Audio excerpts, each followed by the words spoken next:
Lovely. Good morning. Well, good morning from San Diego.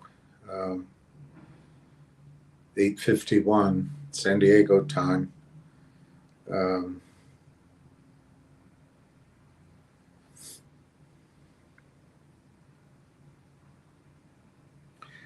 this call may get interrupted at any point. Let me fix this. Looks a little disorganized.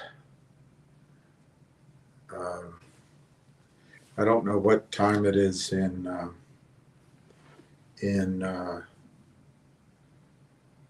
well, I guess it's just 3 hours later, so it's 11. It's lunchtime, I guess, back where life is civilized. It's very nice here in San Diego. It's urban sprawl at its finest, which gasoline is at about $2 more per gallon. And for a peak oil guy like myself, it's frightening. God gave us more oil. I'm not sure that's true. He gave us a technology to go stick more straws in and suck it out more quickly. And instead of rebuilding our society with that in preparation for what's coming, we just continued the who was that on TV? Harriet and Oz or somebody? Anyway, we just continued the dream of American suburbia, and that's what is here. Everything is spread out, goes for miles, and the highways are just 4 or 5 lanes wide. Everybody has to drive everywhere. There's no sidewalks. There's no downtown that to speak of. And guys and girls, the good Lord gave us 3 trillion, 3 with the T, 3 trillion barrels of oil in the ground. That's not all recoverable. It's probably 40% recoverable, maybe 45% recoverable. And we've already burned through 1 trillion barrels, 1 with a T. And we're still under the illusion that it's going to be cheap and it's going to go on forever. And this life that we lead is going to continue forever.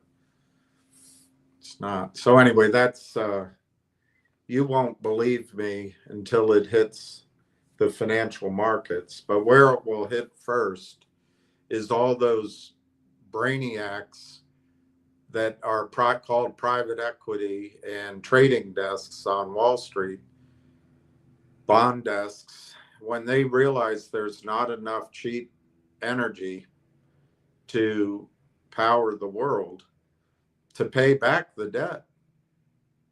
There's going to be a crash like none you've ever seen. It's pretty scary to think about. But anyway, that's not why we're having this call. It's not why we're having this call.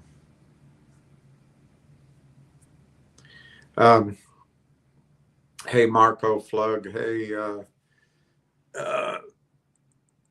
let me tell you, we're up over 11.5 million account settings. I'd like to meet you for a cup of coffee.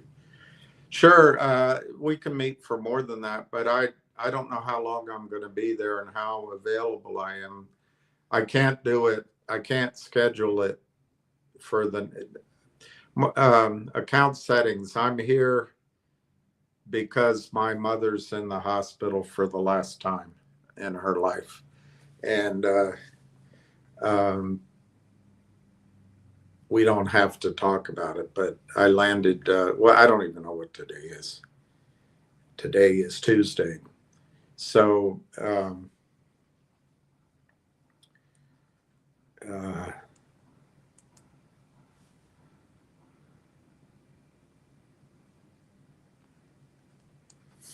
got to make a note to myself. So today's Tuesday. I landed Sunday, and I was really unable to process everything that day.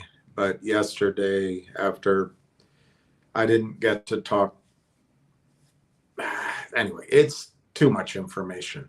But yesterday, my sister and I, she had already made the decision, but I had to make the decision myself to, um, what's the polite way of saying it? You know, there's an aspect where you feel like you're killing someone. On the other hand, you're actually just letting the natural process, which has already reached its terminal, uh, proceed. So anyway, account settings. I might get interrupted by this call uh, at any moment and have to go to the hospital. Uh, you know, being there is, anyway, let's not talk about it. So I can't do it. I can't schedule a time, account settings, but you can email me on Farrand Balanced, uh, and I'll try to remember to look it up with your phone number.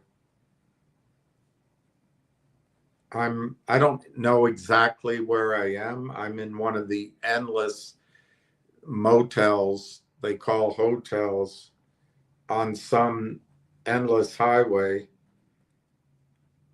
near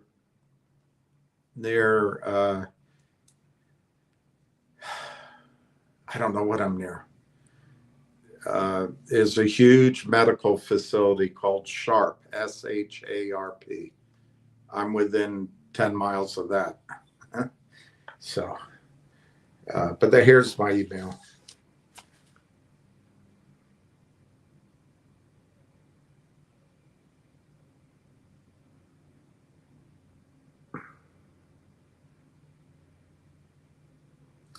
So I can, I just can't commit to anything until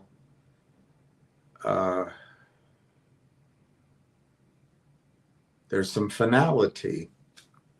Hey, Marty Party, how are you? Good for you, Justin. Adding, that's great. Let me write that down.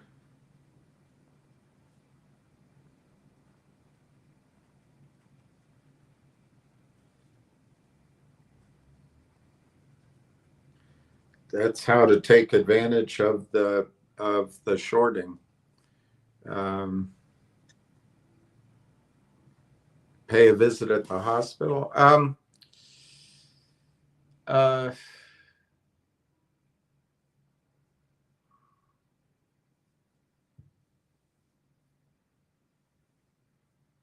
Maybe. Let me think about that. Let me think about how to do that. I'm here with my sister, and let me think about that as we talk here today. I don't know how that would work. I think it'd probably be better.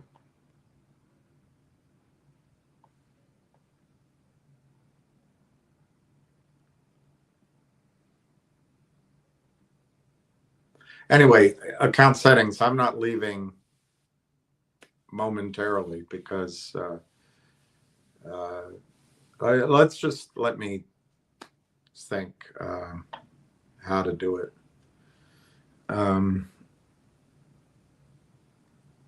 Hey, Cliff. All right, account settings. I'll look it up. Hey, Jim. Good for you. You're taking advantage of the criminal action going on and the limbo. Good for you. That's a good position.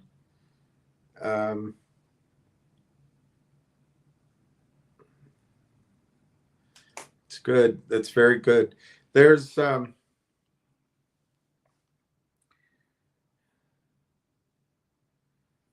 Let me see if I can find this. God, I cannot believe this woman is a Federal Reserve governor. I don't know what's happening to our country.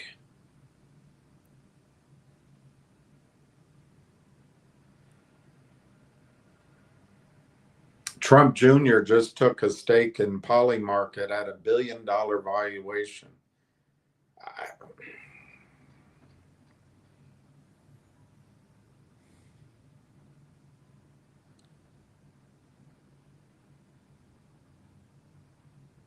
The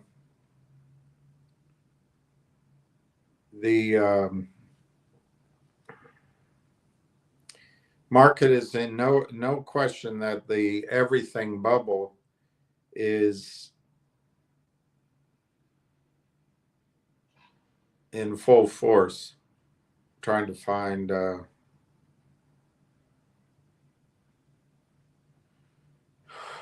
there's an article. I wish I've just been out of it. You know, it's hard to keep track of everything, although it should be easy.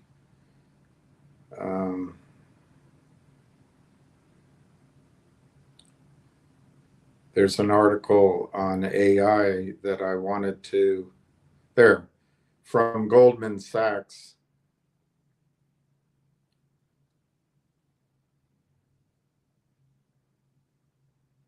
I'm already part of your newsletter and I'm subscribed.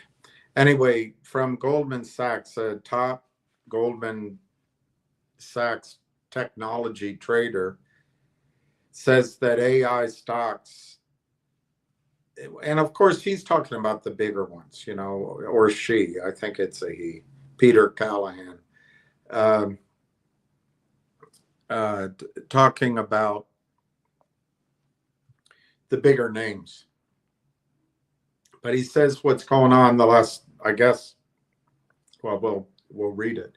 But he's saying the headline is that this is by Tyler Durden on August 25, 2025. He says the AI stocks are taking a tactical breather, not the start of a broader correction. And I agree with him on that, for now anyway. He says taking a breather. Top Goldman Sachs tech trader Peter Callahan highlights their flagship AI basket. And I told you, Wall Street is going to start investing in just whole swaths of AI companies. It's their next project. It's their next way to make a fortune. Anyway, their flagship AI basket is lagging the S&P by 500 by less than 0.5% to date. It's not very much, but to money managers, that's a big number. So it's a flagship. Again, Wall Street's creating right in front of your eyes the next product pool where all the money's going to be going, and it's going to carry Railtown and AI partners to levels that are hard to project right now and hard to see because of this quiet period. I'm sorry for that. I mean, I tried to keep in touch. I think I'm going to hear from the company today at some point, and I'm sure they won't have anything really to say to me. But if they can give me confidence that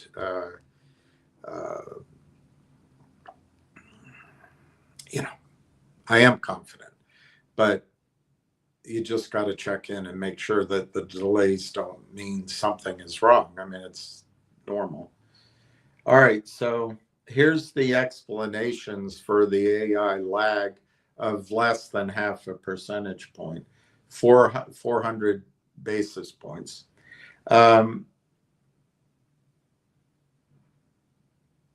Boring. I'm not going to read all those reasons. Thus far, most investor feedback points to more of a tactical breather than the beginning of a broader correction. amid the dip, all eyes are on NVIDIA. Mag 7 exposures are rising. Hedge funds reversed course on the Magnificent Seven in the second quarter, adding to the group in aggregate, led by NVIDIA, Amazon, Apple, and Tesla, after trimming positions for most of the past 2 years. They're going to come back in. And they're going to not only be fully invested, they're going to be overweight as the stock market goes to unimaginable, unfathomable highs over the next months. The weight of the Magnificent Seven in the hedge fund long portfolio increased to 12.8% in Q2, up from 11.8% in the first quarter.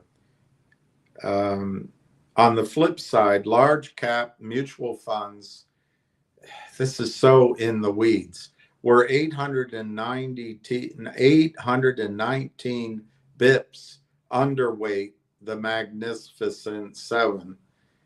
It's just,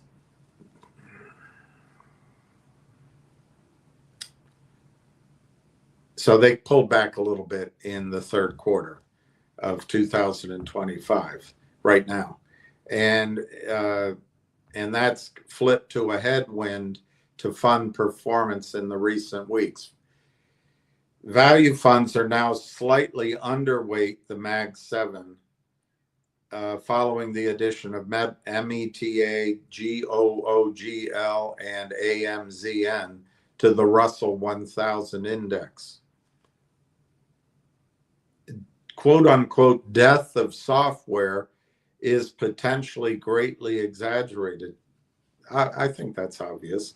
Goldman recently published a note addressing the death of software bear case, namely argument, and I read that to you, I believe I read something from Goldman, namely arguments that AI is a disruptive force that changes pricing models, lowers the barrier to entry for new entrants, and ultimately compresses the profit pool available to software as a service companies. And I think we talked about that a little bit, that perhaps the margins and all weren't going to be as great as the bulls are saying. But Callahan notes that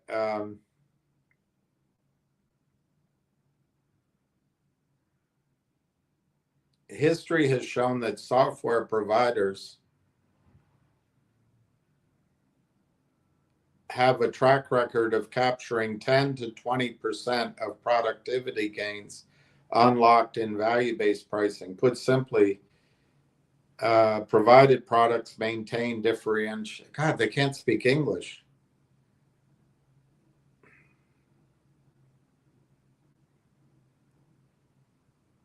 It's such a nightmare. He ends by saying, buy the effing dip. Buy the effing dip.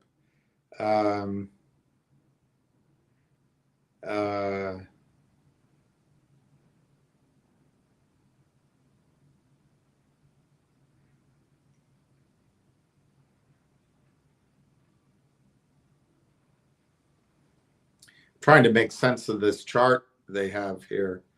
I don't know exact software valuations are back to 2015 levels. So they've pulled back. Okay, I can see if I can show you that chart.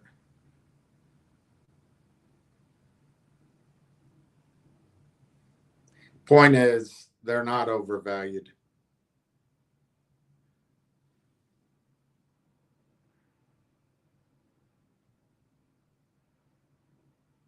I don't want to show you pictures of my mother. So I'll just show you this. This is the chart of, well, it doesn't really help you see anything. Darn it. I don't. Anyway, take my word for it. Software valuations have pulled back. They're not as high as they were. So that's the point of that article. Not as good as I thought it would be. What's going on with Railtown is we're just waiting. We are simply waiting for the February 11th announcement that they hired Canaccord Genuity as an exclusive financial advisor, I guess, banker. I'm trying to remember the exact wording. I'm not sure how they worded it, but basically, Canaccord is the team that's making sure the acquisition of AIP Partners is done right. And then you've got attorneys involved, and you've got potentially hundreds of attorneys involved when you take into account that Railtown itself is probably well represented by attorneys. They probably have a lot of original investors that are represented by attorneys, but it's a lot of signatures on that side, a lot of approval, a lot of talking, and then the AI Partnership Corps. So you got Railtown AI Partnership Corp. You know, these are big, successful guys from OMERS, and there's probably a lot of investors behind them. So it could be dozens of attorneys there, and then you've got the regulators. And finally, you've got this network of companies, 165 companies. If they each just have 2 attorneys, but they've got boards, they've got investors, they've got partners, they got human beings involved. You know, that's, if they just have 2 attorneys each, that's a 300 right there. So it's I can perceive that this is a shambolic mass of attorneys trying to move down the highway, but instead it's like one of those cartoon melees where everyone's punching and there's a big puff of fog and you see everyone and you can't see what's going on. And it's this amorphous mass of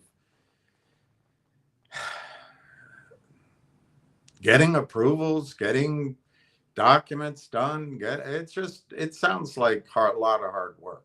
So I think that's what we're waiting for. My opinion from about a month ago that I got blowback on, I think I said it in July, but my memory might be wrong. But I think I said it toward the end of July that we needed to plan on September because August is vacation time and nobody takes their vacations more seriously than Australians, Europeans, the Brits, and the Canadians.